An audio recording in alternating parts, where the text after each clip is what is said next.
Welcome to juris crack के Indian evidence act के lecture series में आप सबका वेलकम है। आज हम लोग कन्फेशन पार्ट 2, क्योंकि पार्ट 1 में हमने क्या समझा था? पार्ट 1 में हमने समझा था relationship of confession with statement, कि every confession is a statement but all statement is not a confession, क्योंकि कन्फेशन में हम लोग ने गिल्ट को एक्सेप्ट कर लिया जाता है। जैसे किसी हस्बैंड ने उस पर एक्यूज था कि उसने वाइफ को पॉइजन दे के मर्डर किया है अपनी वाइफ को, और ये बेचारा हस्बैंड अगर अपने गिल्ट को, अपने ऑफेंस को एक्सेप्ट कर लेता है डायरेक्टली वे में, तो इसे हम लोग कन्फेशन कहते हैं। और इसलिए कन्फेशन है एक स्टेटमेंट, लेकिन हर स्टेटमेंट जैसे मैं आपको ये एग्जांपल में बता रहा हूँ, तो स्टेटमेंट कुछ भी हो सकता है, इसलिए वो कन्फेशन नहीं होता है। उसी प्रकार से ये भी हमने देखा था कि every confession is a state admission but all admissions are not confession. Simple सी बात है। एडमिशन ये कर सकता था ये हस्बैंड कि पॉइजन दे के मर्डर तो मैंने किया है, लेकिन इसने पहले वाइफ ने मुझे पिछली रात पॉइजन दिया था, इसी के बदले में मैंने आज दिया। Self serving. या किसी मर्डर केस चल रहा है जिसमें एक्स ने वाई को मर्डर का आरोप है, वाई ने एक्स बोलता है कि नहीं मर्डर तो मैंने किया इसलिए कि वाई ने पहले मुझ पर हमला किया, इन द सेल्फ डिफेंस मैंने उस पर हमला किया, उसे मारा गया। तो ये क्या हुआ? एडमिशन कर रहा है वो गिल्ट को, लेकिन इसमें सेल्फ सर्विंग स्टेटमेंट भी है और सेल्फ हार्मिंग स्टेटमेंट भी है, तो इसलिए एडमिशन। लेकिन कन्फेशन में तो डायरेक्टली अपने गिल्ट को बस एक्सेप्ट कर लेना, ये है कन्फेशन। अब समझते हैं इस पूरे स्टेटमेंट को। हमने पिछले लेक्चर सीरीज में समझा इस Sahu versus state of UP, जो कि बहुत लैंडमार्क केस है। इसके केस लॉ सीरीज को आप देख सकते हैं हमारे कम्युनिटी में जाके, लॉ जूरिस क्रैक के। अब आइए, confession is not defined in the Indian evidence act. जिस तरह से एडमिशन डिफाइन कर दिया गया था, कहाँ पे याद है आपको? सेक्शन 17 में। हाँ, पूरा डिफिनेशन नहीं था। Admission is a statement made in oral form or in documentary form or in contained electronic form which suggest an inference, जो एक inference शो करे, वो रिलेशन शो करे, कनेक्शन शो करे। किससे शो करे? फैक्ट इन इशू और relevant fact made by the person और in the circumstances mention hearing. ये लिखा हुआ था 17 में, यही लिखा हुआ बियर एक्ट में। और ये जो कौन से लोग कर सकते थे? ये 18 में, और किस सर्कमस्टांसेस में? 19 और 20 में। सिंपल सा दिया हुआ था ये कंसेप्ट। लेकिन उसी तरह से कन्फेशन का कोई डिफिनेशन आपको पूरे एविडेंस एक्ट में नहीं मिलता है। But the term confession mention in the section 24 of the evidence act, ये 24 में ये लिखा हुआ। तो मिस्टर जस्टिस स्टेफन, अब स्टीफन साहब वही हैं जिन्होंने हमारे एविडेंस एक्ट को ड्राफ्ट किया जब हेनरी साहब फेल कर गए। In his digest of the law of evidence define confession as the confession is an admission. Confession क्या हुआ? Is equal to admission made by any time, किसी भी समय, by any person, by a person charged.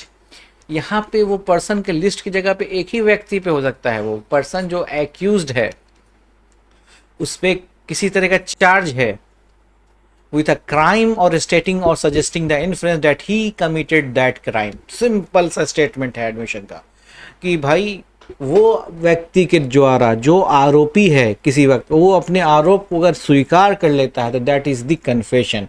तो Stephen साहब ने अपनी book the law of evidence में बताया, डाइजेस्ट में बताया कि what is a confession. Confession is an admission. मैंने बताया कि हर एक कन्फेशन इज एडमिशन, या आप confession is a statement made by at any time, किसी भी समय, कब, और इसमें किसके द्वारा, जैसे एडमिशन किसके द्वारा रिलेवेंट था? ये वही व्यक्ति जिस पे आरोप लगा है, person charged with a crime stating और suggesting that influence that he committed that crime.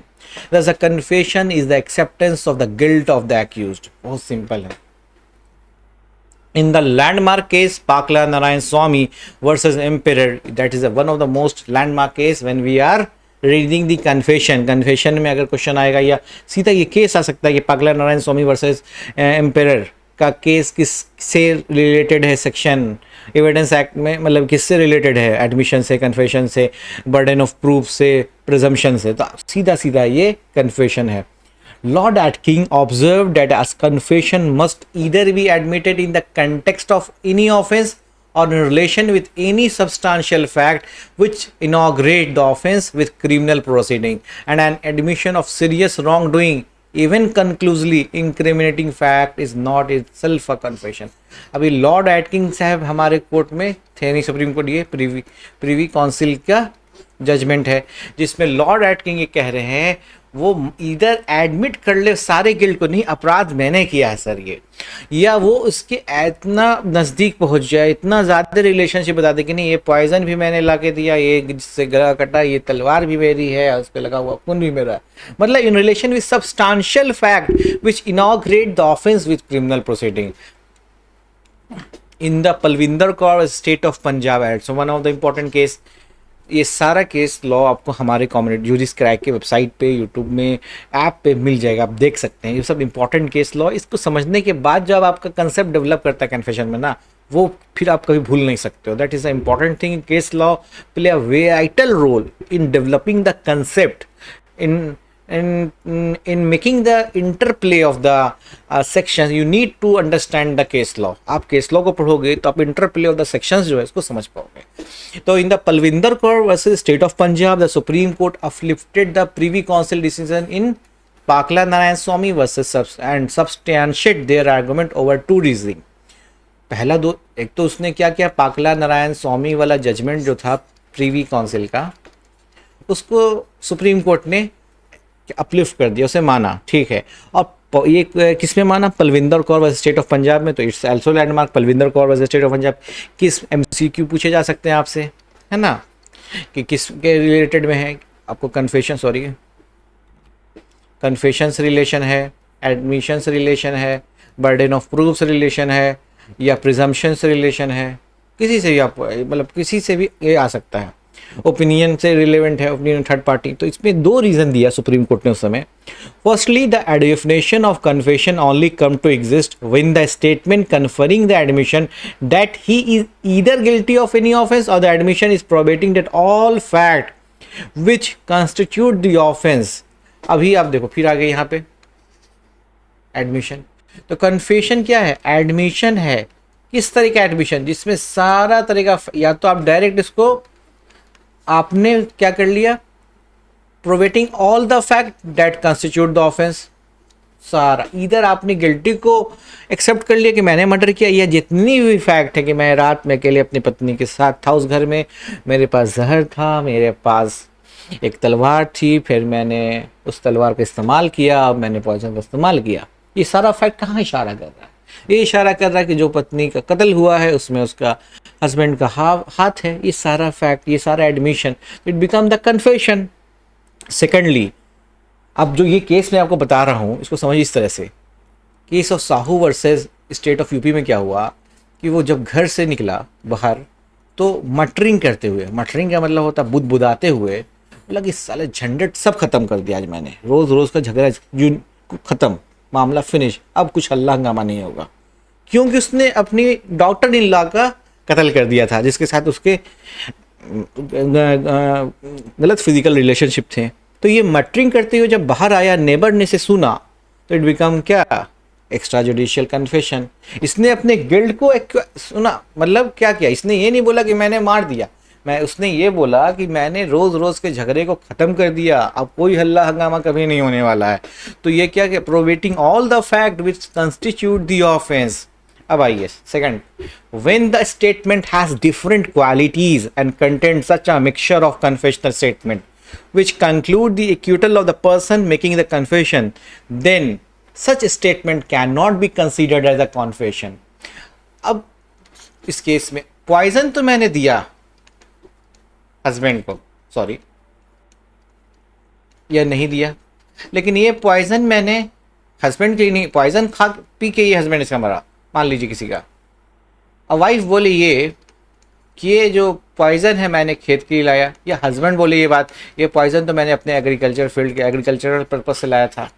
तो आप क्या कर रहे हो, आप दो चीज़ों को मिक्स कर रहे हो। जैसे मैंने सेल्फ डिफेंस की बात बताई, आप कोई भी एक्स व्यक्ति है, उसने बोला बी को तो मैंने मारा है, क्यों, लेकिन इसलिए मारा है कि इसने पहले मुझ पे हमला किया, इन द सेल्फ डिफेंस, मुझे अपना जान बचाने था इसलिए मैंने मार दिया। तो यहाँ पे आप हार्म भी कर रहे हो अपने आप को, इस तरह से एक्सेप्ट करके गिल्ट को, और अपने आप को बचाने की कोशिश कर रहे हो। तो यही सेकंड में सुप्रीम कोर्ट ने एक पॉइंट जोड़ा, when the statement has different qualities and contain such a mixture of confessional statement which conclude the acquittal of a person उससे किसी प्रकार का एक्विटल हो जाए, क्योंकि कन्फेशन सी से होता है, सी से कन्विक्ट होता है। कन्फेशन में बस कन्विक्शन ही मिलता है, कोई तरह का एक्विटल नहीं मिल सकता है। तो अगर उसमें एक्विटल का थोड़ा सा भी अंश आ जाए of a person making the confession, then such statement can not be considered as a confession.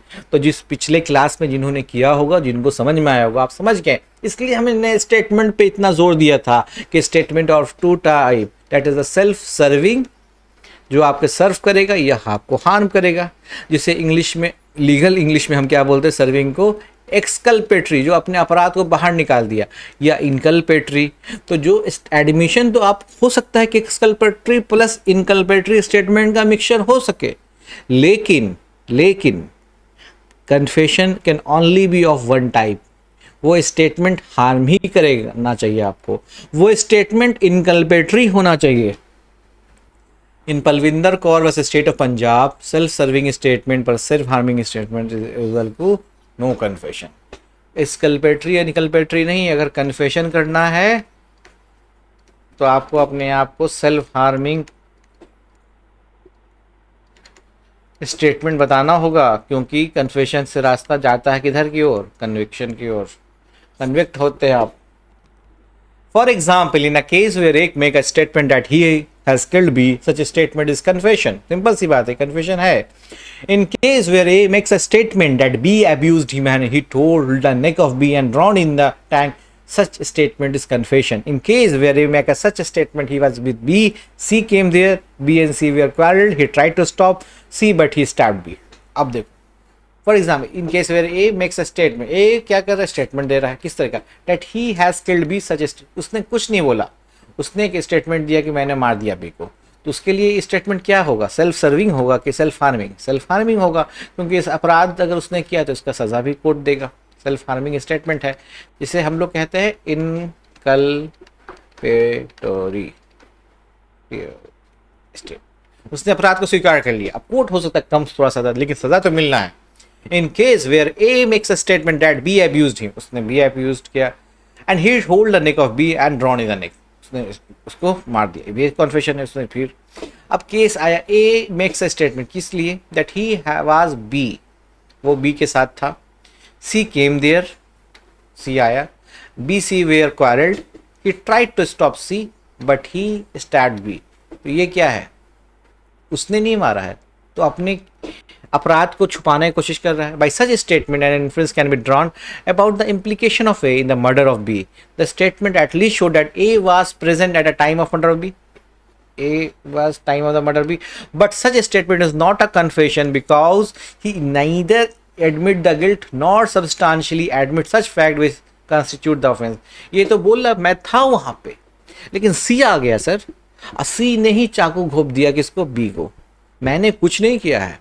तो जब ये मैं बोल रहा हूँ, क्या ये कन्फेशन होगा? नहीं होगा, क्योंकि ना मैं इन्फ्रेंस, मेरा या तो मैं तो एडमिट कर ही नहीं रहा मैंने मारा, और ये भी नहीं एडमिट कर रहा हूँ कि मैंने उसे चाकू मैंने लेके गए थे, इंटेंशन चाकू मैंने दिया सी को कि तो अभी मैंने बोला सी को मारो। तो इस तरह का भी अगर बोलता है तो कन्फेशन होता है, लेकिन इन दोनों में से कोई बात नहीं थी। तो एक्सकल्पेटरी स्टेटमेंट और नॉट कन्फेशन, मैंने कई बार बोल दिया, एक्सकल्पेटरी मतलब जहाँ पे आपने अपने आप को बचाने का कार्य किया। Self serving statements are not confession, either exculpatory statements are not confession. If an accused made such a statement which exclude him from the liability of committing an offense is not a confession. Read the fact with Pakla Swami and Palvinder Singh case, दोनों case के साथ आप पढ़िएगा तो आपको ये पता चल जाएगा कि जहाँ पे आपने अपने आप को बचाया, that's not become the confession. Confession के एविडेंशियल वैल्यू बहुत हाई होता है, इसे बहुत अलग कैसे देखें। इसी तरह से Agnu Nagesia versus state of Bihar के केस में बोला गया, it was held that a statement which contains self-exculpatory matter cannot amount to a confession if the exculpatory statement is of the same fact which is true would negative the offense alleged to be confessed. सिंपल सा है concept जो मैंने आपको mathematics बताया था, self serving statement plus self harming statement, या कह लो एक्सकल्पेटरी स्टेटमेंट या inculpatory statement is equal to not confession. अगर किसी चीज़ को कन्फेशन होना है उसे हार्मिंग होना होगा, उसे अपने ऑफेंस को एडमिट करना होगा, या वैसे सारे फैक्ट्स को एडमिट करना जिससे ये लगे कि वो ही इस बात का आरोपी है, उसी ने ये आरोप उसको स्वीकार करना होगा. It is observed the confession a grade of admission which make it special. Thus, it is properly administered that all confessions are admission, but not all admissions are confession. Simple सा सारा confession तो admission ही है ना, और ये सब कुछ तो स्टेटमेंट है. क्या कि ये जब कन्फेशन देगा या तो ओरली बोलेगा कि मैंने अपराध किया है, या तो कोर्ट में लिख के डॉक्यूमेंट्री फॉर्म में देगा, या तो हो सकता है कि ईमेल के द्वारा, वीडियो कॉन्फ्रेंसिंग के द्वारा, व्हाट्सएप के द्वारा बताए कि नहीं हमने ही अपराध किया है सर, हमने ही मर्डर दिया, हमने पॉइजन दिया, हमने किडनैप किया. कुछ का भी क्या किया जा सकता है, ऑफेंस को पूरी तरह से एक्सेप्ट किया जा सकता है. तो ये क्या हुआ, स्टेटमेंट ही है, लेकिन वो सजेस्ट भी कर रहा है इन्फ्लुएंस. तो इसलिए हर एक कन्फेशन इज एडमिशन, हर एक कन्फेशन इज अ स्टेटमेंट, लेकिन हर स्टेटमेंट कन्फेशन नहीं हो सकता है. अब मैं ये बोलूँ कि मैंने तो पॉइजन दिया ही नहीं, तो क्या ये है पॉइजन दिया जाता, एडमिट करते तभी होता. तो every confession is admission, every confession is a statement, but all A statement never be a admission और नेवर बी अ कन्फेशन. ठीक है, या सिंपल समझ लीजिए, हर कन्फेशन एक एडमिशन है, लेकिन हर एडमिशन एक कन्फेशन नहीं हो सकता है, क्योंकि एडमिशन में they may be self serving statement, statement plus self harming statement होगा, सेल्फ हार्मिंग स्टेटमेंट होगा. और एडमिशन में हो सकता है, लेकिन कन्फेशन में बस एक तरह का स्टेटमेंट चाहिए, triple S, self SHS, self harming statement. Triple S से काम नहीं चलेगा. इस तरह से टाइप ऑफ कन्फेशन पे हम लोग आ रहे हैं. दो काइंड होंगे, जैसे एडमिशन के हुआ हमने पढ़ा, formal, informal, judicial, non judicial. तो जुडिशियल कन्फेशन और extra judicial confession. Judicial confessions are those confirming which are made before a court to a magistrate in due course of proceeding. Confession by the accused to the magistrate under section 164 of the CRPC are judicial confession. वही है, अगर आप अपना state, आप as a व्यक्ति, आप मान लो ये हो, हाथ हो गया, ये कोर्ट ऑफ लॉ है, यहाँ पे मजिस्ट्रेट साहब बैठे हैं, यहाँ पे आपने स्टेटमेंट दिया कि सर मैंने अपना ऑफेंस एक्सेप्ट किया, तो ये हो गया जुडिशियल, क्या हो गया, जुडिशियल कन्फेशन. ऐसे रेगुलेट कौन करेगा, सेक्शन 164 ऑफ CRPC. ठीक है, यही होता है CRPC में. Recording of confessional statement made under the section 164 is to take during investigation but before the commencement of preliminary inquiry और ट्रायल. ये 61-64 का दायरा इन्वेस्टिगेशन तक होता है, लेकिन तब तक जब तक प्रीलिमिनरी इंक्वायरी चलता है. Under section 281 CRPC the examination of accused is made in inquiries and trial. A judicial confession can be made, can be used against the maker of it if it in self sufficient to support his guilt. तो 3 phases आप होते हैं inquiry. एक तो सबसे पहले investigation, जब भी कोई कॉग्निजेबल ऑफेंस होता है तो सबसे पहले इन्वेस्टिगेशन स्टार्ट होता है without the order of the magistrate हो सकता है स्टार्ट. तो या तो इन्वेस्टिगेशन के फेज में 164 में वो बयान दर्ज कर दे कि मैंने ही अपराध किया है, या जब ट्रायल शुरू हो गया, इंक्वायरी शुरू हो गई, तो मजिस्ट्रेट के सामने 281 में बयान दर्ज कराए. दो ही हो सकता है. Recording of confessional statement made under 64. Recording of confession has to be made in the manner prescribed by section 164 and 281 CRPC. जिस मैनर में वहाँ पे लिखा हुआ उसी मैनर में. जब हम सेक्शन 164 को समझेंगे इन CRPC, तब हम ये चीज़ को और बेहतर ढंग से देखेंगे. Such confession has to be made before a magistrate in the course of investigation, before the inquiry or trial. ठीक है, ये समझ गए आप. Before recording the accused confession, it is duty of magistrate to put question to the accused as to satisfy himself that his confession is voluntary. एक चीज़ याद रखिएगा, confession बहुत हार्ड होता है. हम और आप भी कभी कभी सही, हम लोग झूठ क्यों बोलते हैं, कहीं सच बोलने की हिम्मत नहीं होती है. सच इससे ये आप इन्फ्लुएंस निकाल सकते हैं. तो सच बोलना हार्ड होता है, झूठ बोलना आसान होता है. लाइफ में सब ने झूठ बोलते हैं, मतलब सच हम कम बोलते हैं, इसलिए कि सच बोलना हार्ड है. तो उसी प्रकार से कन्फेशन क्या है, एक सच है, एक ट्रुथ है ना. तो ट्रुथ का जो भी मतलब सच का सामना, ट्रुथ का सामना कर पाना is a hard work. Everyone knows that. तो कन्फेशन को सच जब आप सामना करते हैं कि नहीं मैंने ही मर्डर किया, तो इसका रास्ता एक ही तरफ जाता है, वो जाता है जेल। आप जेल में जाने वाले, आप कन्विक्ट होने वाले हैं, सिंपल सा बात है। कुछ कम आपको कुछ कंपेंसेशन मिल जाए, मतलब इस सेंस से कि आपको सज़ा कम थोड़ी सी दी जाए, लेकिन जेल में तो जाना आपका निश्चित है। आपकी जो लिबर्टी है, आप जो जिस आराम से रह रहे हैं, नहीं रह पाएंगे। ये इसलिए कि आपने जो भी आप बोलोगे वो सेल्फ हार्मिंग स्टेटमेंट दोगे, और उसका रास्ता जेल की तरफ जा रहा है।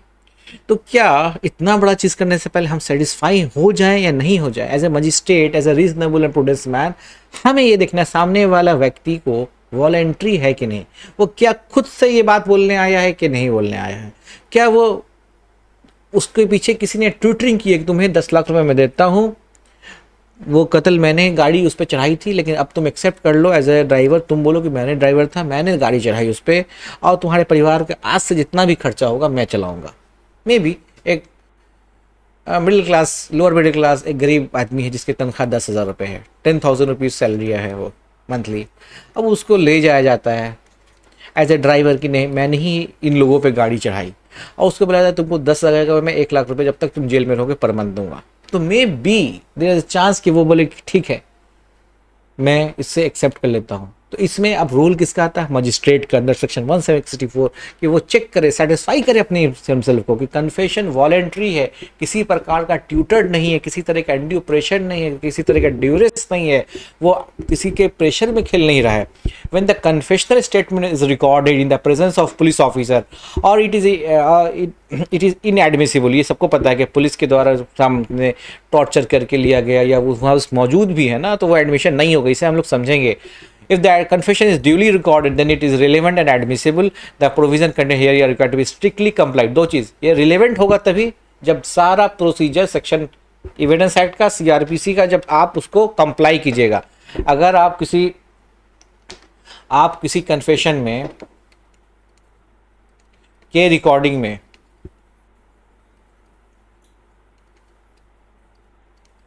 में आपको कंप्लाई करना है एविडेंस एक्ट का, जो भी एविडेंस एक्ट का और सीआरपीसी का जो भी कंडीशंस है, उससे आपको कंप्लाई करना है। Otherwise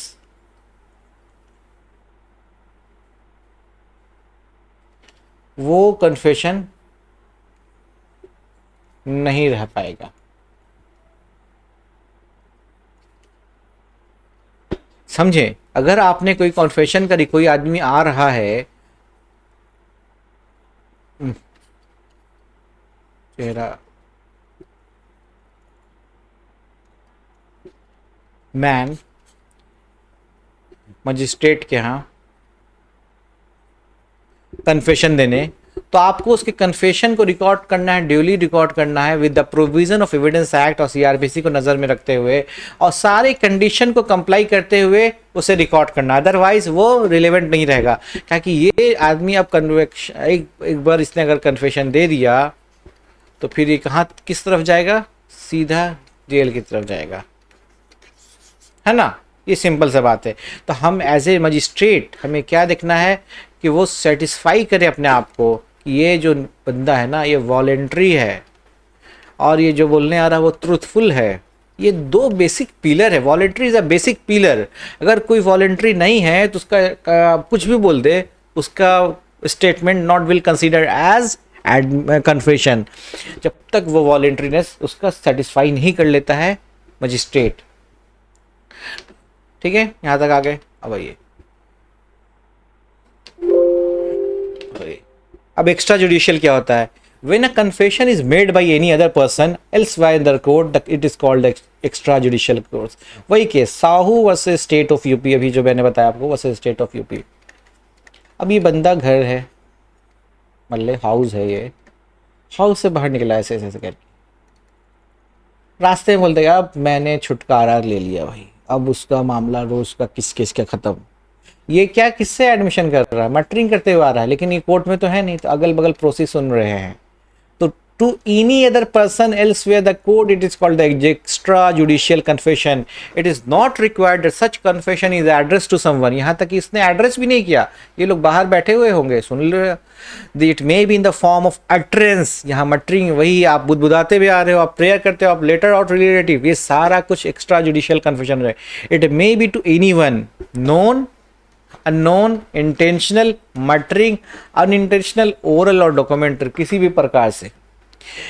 It must be noted that since this aspect cover a wide range of people and without any form of due process of warning, as well as in the case of judicial confession, the court usually goes for the rule of prudence, where the court look for corroboration along with the confession made. Simple सा बात है। जिस तरह से admission जो court of law में होता है, मजिस्ट्रेट के सामने होता है, उसका वैल्यू जो होता है बहुत ज़्यादा होता है, और जो कहीं और हो जाए एनीवेयर एल्स उसका कम होता है। उसी प्रकार से कन्फेशन जो ड्यूली रिकॉर्डेड बाय मजिस्ट्रेट इतना इंपॉर्टेंट होता है, किसी इसी बेसिस पे आप किसी को कन्विक्ट कर सकते हैं। लेकिन अगर पूरी बात करें, एक्स्ट्रा जुडिशियल कन्फेशन की बात करें, तो यहाँ रूल ऑफ लॉ नहीं है, रूल ऑफ प्रूडेंस। ऐसा देखा गया है क्या कि आप सर्कमस्टांसेस को भी कोरोबरेट कीजिए कि ड्राइवर, आपने तो बोला कि ये बंदा ड्राइवर था आपका D1, और ये D1 तो गिल्ट बोला नहीं सर, मैंने ही उस रात में ये गाड़ी चढ़ाई दी थी जिससे 4 लोग चले गए। अब ये D1 तो उस समय कहाँ था? ये बॉम्बे में नहीं, बनारस में था। Can it be possible from the circumstances कि D1 उस रात में वहाँ पे मौजूद होता? नहीं था। तो रूल ऑफ प्रोटेस्ट, तो उसके कन्फेशन से कोई वैल्यू, उसके कन्फेशन पे क्या उसको जेल भेज दिया जाएगा? नहीं भेजा जाएगा। हमें असली अपराधी तक पहुंचना है ना। क्रिमिनल जुरिस्प्रूडेंस का मतलब है जिसने अपराध किया है एक्चुअली, उस तक ही हम चाहे। Generally, an uncorroborated extrajudicial confession is not going to amount any itself to a result to a judgment of conviction. सी बात है। The necessity of corroboration to show that the confession made was under voluntary and pure circumstances record. उसने एक तो voluntary show किया, ऐसा circumstances था, तो जाके वो admissible हो जाएगा। Evidentiary value of extra judicial confession, अब देखिए जो आपको मैंने समझा दिया वही है। Is a very weak piece of evidence, जहाँ कन्फेशन बहुत हाइयर पेडेस्टल पे था, हाइयर वैल्यू था एज फॉर्म ऑफ एविडेंस, यहाँ पे एक्स्ट्रा जुडिशियल का वैल्यू इस तरह से रह गया, very weak. It must be received with great care and caution. क्यों? सर्कमस्टांसेस को भी मिलाने होंगे, देखना होगा कि वॉलेंट्री नेचर होना चाहिए ना। If the extra judicial confession is clear, convincing and trustworthy, अगर ये 3 चीजें हों, and the court only can rely upon it, is is not the usual practice, rather it is dangerous for the court to convict the accused solely on the basis of extrajudicial confession.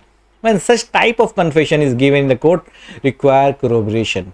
As a matter of principle, the court require corroboration in extrajudicial confession.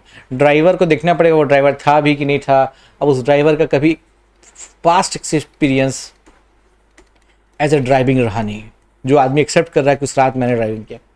Simple सा बात है, court को नहीं करना चाहिए इस basis पे conviction.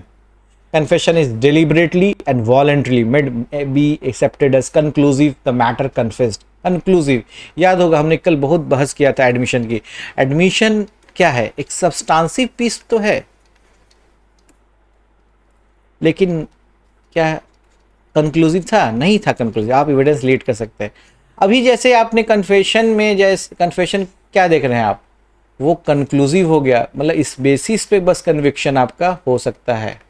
लेकिन ये कन्फेशन कैसा होना चाहिए? जुडिशियल कन्फेशन होना चाहिए, जो पूरी तरह से कंप्लाई करे सेक्शंस ऑफ CRPC 64, 281 और evidence act. Confession always go against the person making. Simple सा बात है।